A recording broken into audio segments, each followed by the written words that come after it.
Today we are talking about Superman 1978. To preface this, I am a comic book fan, I am a movie fan, I am a comic book movie fan. Comics wise, I own comic books, I own trades, I own hardcovers, I own paperbacks, I own comic books, okay?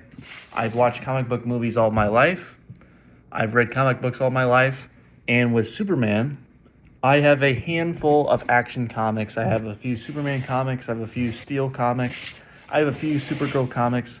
My comic book knowledge is not casual, but it's not elite.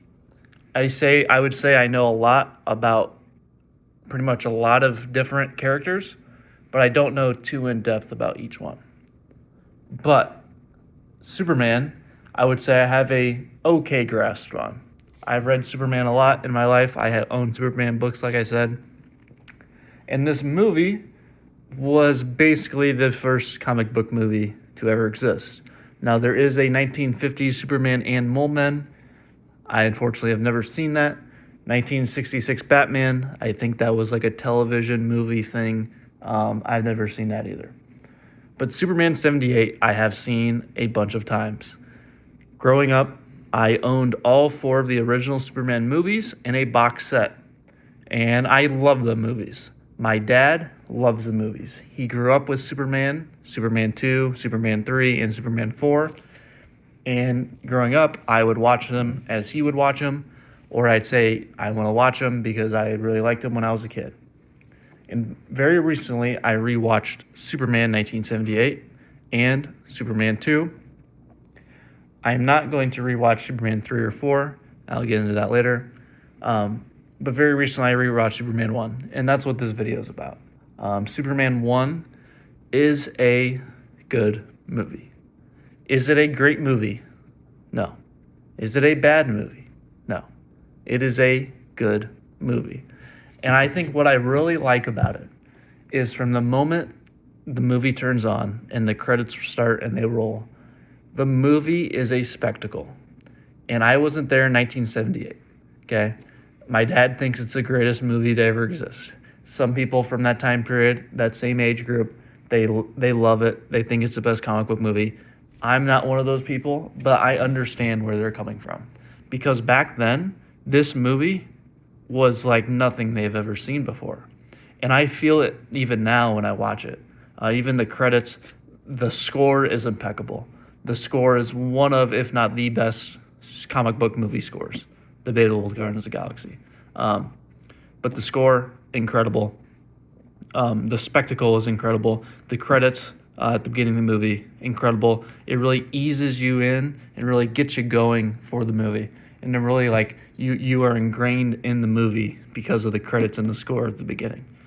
And I think at the beginning of the movie, I think Krypton is very well done. I've read a lot of Krypton stories. I've seen Krypton in a lot of media. And I don't love this Krypton. I don't really love anything about this movie other than the score. But it's a good Krypton. Is it spectacular? No. Is it horrible? No. But it's well done. And you can really tell it had a big budget, and they really put a lot into it. And it's really good for 1978. You know, it's probably the best they could have done. And if I was there in 78, I would have thought this was the greatest thing in the world. But I wasn't. So I have to take that with a grain of salt. But Krypton, well done. Marlon Brando, I mean, I think getting him, Gene Hackman, and Christopher Reeve all in one movie is incredible for back then, especially a comic book movie, considering comic book movies weren't even a genre at that time, to be fair.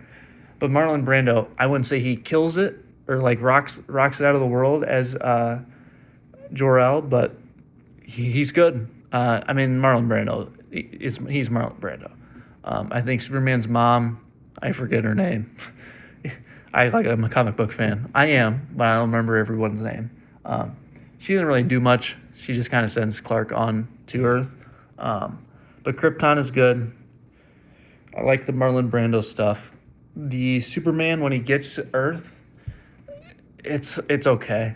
It's not bad. It's not great. It's not necessarily good. But I think it's really funny when he comes out of his pod, he's just butt naked. Just out of the pod in the movie. I was like, that's a little weird, but I mean that's what happens though. I guess it's accurate because but I think they put like clothes on him on Krypton, but who knows?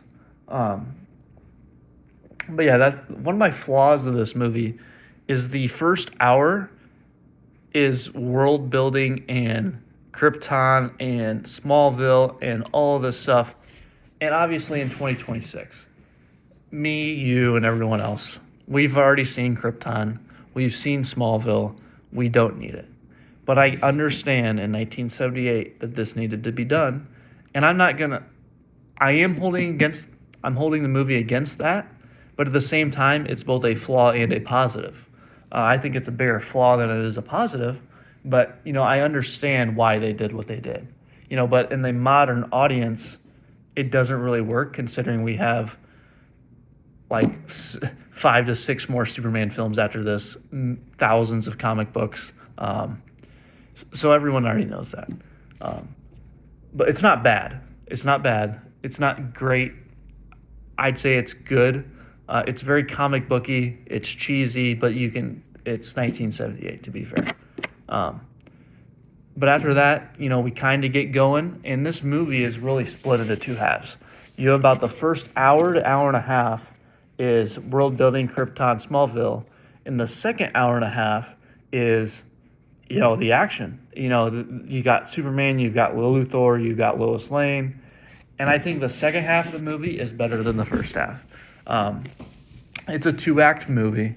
The third act I'll talk about later. I have some problems with that. It's a 2-act movie, and I'd say the second act is better because you actually see Superman and Clark Kent and all of that good stuff in the second act. And I think the second act is better as well because it's not, I wouldn't call the first act boring, but it's not long, it's not tedious, it's not world building. I mean, you are immediately at the Daily Planet and or the Daily Bugle, whatever. I forget which one's Spider-Man, which one's Superman. But you're immediately in New York City. The guy's talking fast. He's talking to Jimmy, he's talking to Lois, he's talking to Clark. And I love that. The stark contrast between Krypton and Smallville and New York City, that's great because that's how it is. That's how it should be. And the movie really nails that. The Clark Kent in this movie is good. It's not great. It's not bad. It's good. I kind of love I don't love it, but I kind of like the way Christopher Reeves plays Clark Kent. He portrays him as this whimsical, clumsy, kind of loser-ish. And obviously, Clark Kent from 78 to 2026 is wildly different now because there's been so many interpretations. But this one kind of fits within the movie. And it fits Christopher Reeve and it fits the characters around him. And at times, is it witty? Yes. At times, are you like, are we serious? Yes. But it does work. And you got to say to yourself, this is 1978. This is what it is. And it's good. And that's my next thing is Christopher Reeve absolutely nails it out of the park as Superman. Superman is a very compelling character, very in-depth character. And I think Christopher Reeve plays a good Clark Kent, and he plays a good Superman. I don't have too many flaws about his role. And even in the later movies, Superman 2, Superman 3, Superman 4, his acting is still good. Even in the horridness of Superman 4, Christopher Reeve is still giving it his all. And that's what I love about Christopher Reeve and I love about his role. And I think in the second act, too, Christopher Reeve really shines out because he's not even really in the first act at all. But yeah, he's a bright spot. Lois Lane, I think, is really good in this movie until the end. And I'll talk about the end in a little bit. But Lois Lane is good in this movie. I really like her relationship between her and Clark. Is it great? Once again, no. Is it bad? No. It's just solid. It's good. It's good for the time period. It's good for the first ever Superman, first ever comic book movie. It's just good. I don't really have any other words. And Jimmy Olsen, he could probably do a little more, but he's okay. He's just Jimmy Olsen. He's okay. and that kind of bleeds into the other characters. Lex Luthor is probably the biggest miss in the film. Like I said with Clark Kent, yes, he's whimsical and clumsy and witty, but you get the contrast of that with Superman, who is sort of more serious. Whereas Lex Luthor in this movie, he's just one-sided. He is whimsical, he's clumsy, he's witty, he's a jokester. And his plan in this movie, his motive, is so out of this world. And I get it. Once again, it's 1978, and they're trying to adapt a comic book into a movie. But in a modern audience, his motive and plan does not work, for me at least. It's goofy. Now, can I kind of see it? Kind of. Yes, I can. But trying to drop California into the ocean so his beach or his property in the desert can go up in value. Is that something Lex Luthor would maybe do? Yes. Lex Luthor is he's a psychopath. Yes. But the way he goes about it and the way Gene Hackman acts and the script has Lex Luthor, it's just clumsy, and you don't take him seriously as a villain. And his motive is just, it's I wouldn't say it's bad. It's right above bad. It's not the worst thing in the world. I've seen worse villains. I've seen worse motives.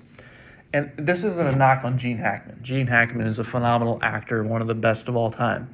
But the script, whoever wrote this movie, I don't know who, I don't think they understood Lex Luthor.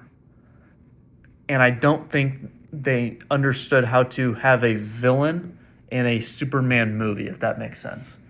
Superman, it's a Superman movie, and Superman is the main character, obviously. And the writers of the movie, whoever they might be, they don't do a great job of making the movie have meaningful side characters other than Lois Lane. The first act is completely different because Superman's not really there. In the second act, the only two characters that they make us care about are Lois Lane, kind of, and Superman / Clark Kent. And Lex Luthor is just kind of over to the side. Doesn't have much depth. And it feels like whenever Luthor's on screen, he's in like a lair or he's on a bookshelf, oddly enough. And then it's just kind of the third act. Or it's just kind of the ending of the movie.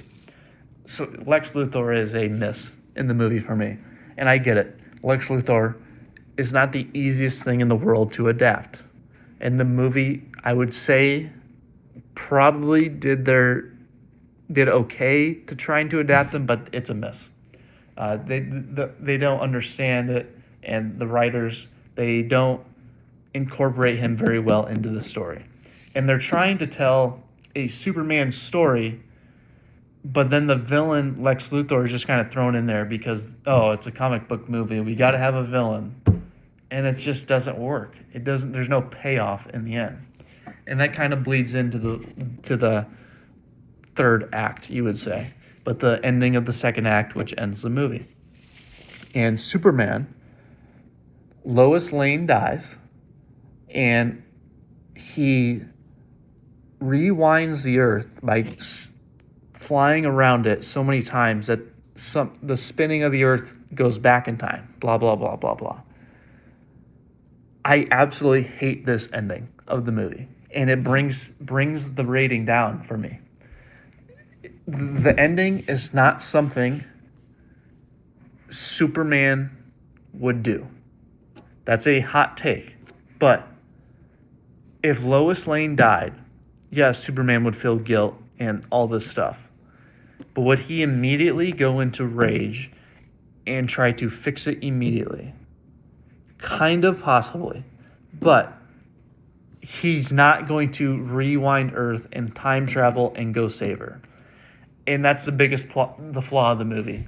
Along with Lex Luthor's a big miss. But the ending is the worst thing about the movie to me.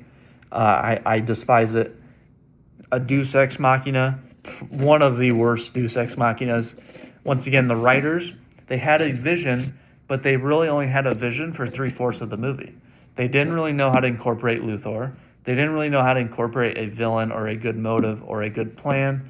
They didn't really know how to end the movie.